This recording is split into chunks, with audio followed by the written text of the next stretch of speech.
With Foxtrot, Genesis built on the brilliance that was nursery crime, producing a genre-cementing album of apocalyptic proportions.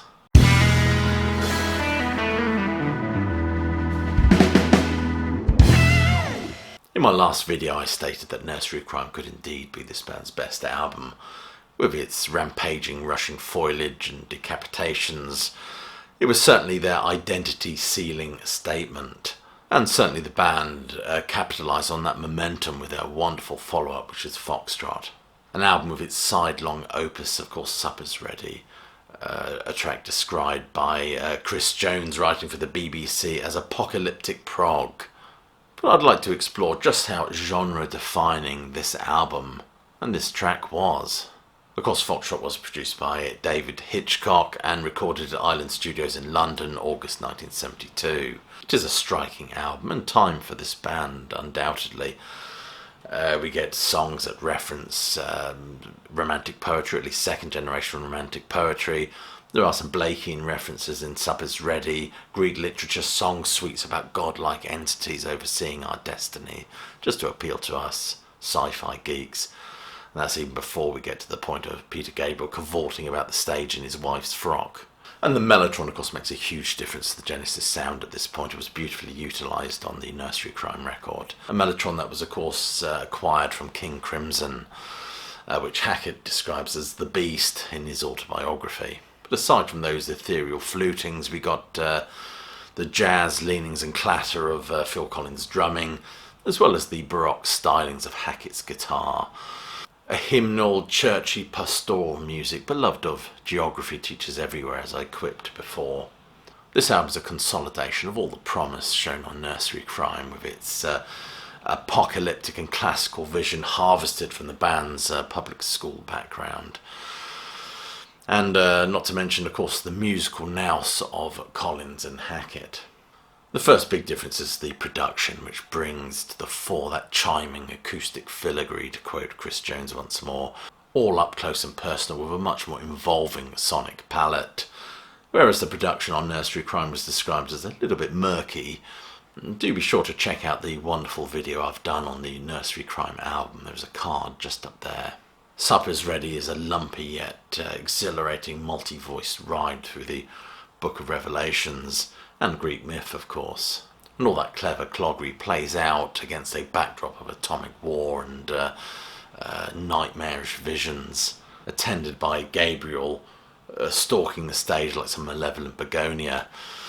It ebbs and flows, seesawing between coiled instrumental attacks and delicate pastoral whimsy. And there's no doubt that all these threads are pulled together to inform the Genesis sound.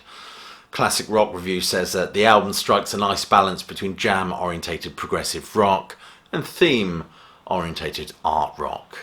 Van der Graaf Generator have already produced their sidelong epic A Plague of Lifehouse Keepers, but rather than apocalyptic, it seems to be a dark descent into individual pathology, very much defined by the maelstrom that surrounds him, as well as inner turmoil and slow mental decline.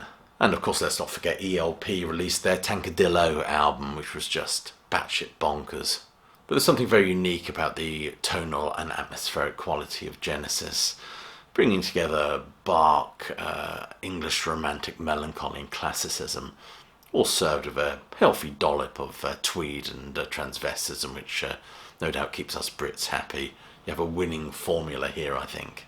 Foxtrot opens with the classic Watcher of the Skies, or the Swatter of the Flies, as my brother used to call it.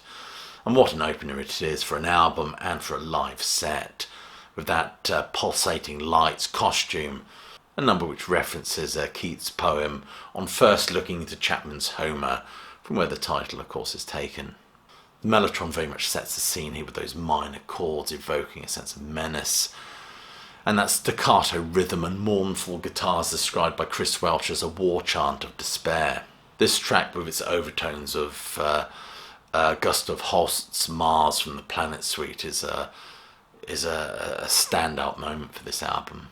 Timetable takes a more traditional folk rock approach with its melancholy lyrics referencing medieval days gone by. Lines like carved oak table that played host to kings and queens who sipped wine from goblets gold. Get 'Em Out by Friday is a wonderful sort of multi-act piece which has elements of Ealing comedy to it. Of course, we're building on, I think, Harold the Barrel from the previous album.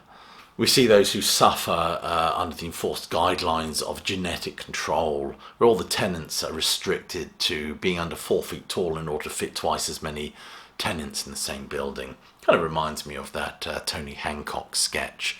He talks about an overpopulated Earth where only the tallest with the biggest hooter will survive. Just a note to my American audience, hooter means nose over here. Musically, there's a ton of stuff going on here with Gabriel contributing oboe, flute, tambourine, along with this multifaceted vocal. And the mini suite, of course, Can Utility in the Coastline. This is a merciless pun on King Canute, which again takes us back to medieval times, a track that Steve Hackett has said he's incredibly proud of. Horizons is a beautiful guitar piece, inspired by Bach. It's been referenced by Steve Hackett, of course, as being merely a palate cleanser for Supper's Ready. Supper's Ready, that apocalyptic opus with some numerous twists and turns and dynamic range, is just extraordinary. Takes us to all sorts of strange places actually and thematically, including Willow Farm. Foxtrot gave Genesis its first UK top 20 album, with its many characters and costume changes, and Gabriel ensured that the live shows were as much about theatre as they were about music. What differentiates Genesis here from their prog brethren is the sheer amount of classicism that's alluded to, not to mention the referencing of the hard hitters of European literature, and the musical DNA is provided by Bach and other Baroque stylings, all wrapped up in that kind of English hymnal quality. They weren't all sort of mystical and esoteric like Yes, but if they're not authors of a new kind of prog, they certainly furrowed a very distinctive path, a prog path that to this day remains unrivaled. You've been watching a critique on the Genesis album Foxtrot. If you enjoyed this review, please do share it, but please do like, subscribe and check that notification bell, as it makes a huge difference to the algorithm and to the growth of this channel. Check some of the links below this video for ways you can support the sterling work done here at Classic Album Review.